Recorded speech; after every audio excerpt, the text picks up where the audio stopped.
Hi, this is Tim Davis from DoControl. One of the things that is key in a SaaS security platform is the ability to do SaaS security posture management, to look at the configurations of the SaaS applications and make a determination about what's in line with best practices.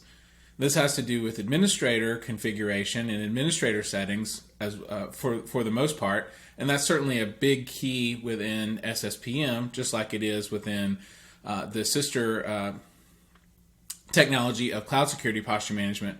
But in SaaS, there are a lot less administrative settings and basically a lot less attack surface within the SSPM, right? If you look at the shared responsibility model for infrastructure as a service, platform as a service versus software as a service, it's significantly less responsibility on the consumer and more responsibility on the provider of that service, of that SaaS service. So there are still things that we want to protect, though.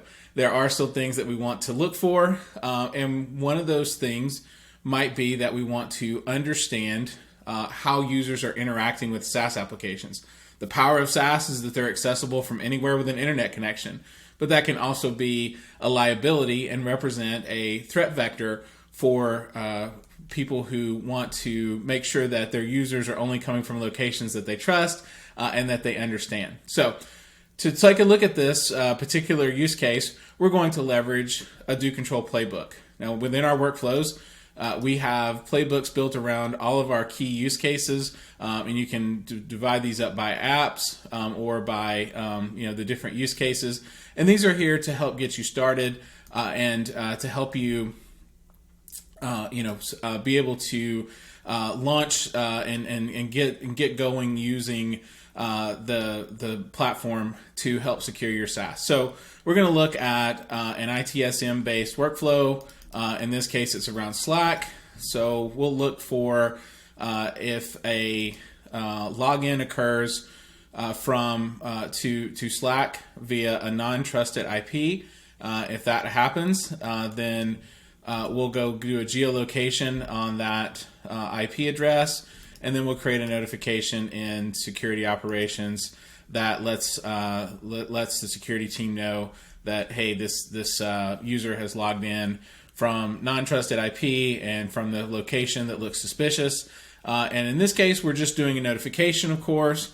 But as you know, if you've seen any of the other videos, and if you haven't, then you're going to find out just now that this workflow capability is very extensible, right? So I've got lots of options of things that I can do. At this point, I can do things like call into Slack and de-authenticate that user, or I could even go to the identity platform and force a re-authentication or a de-authentication, remove all their sessions.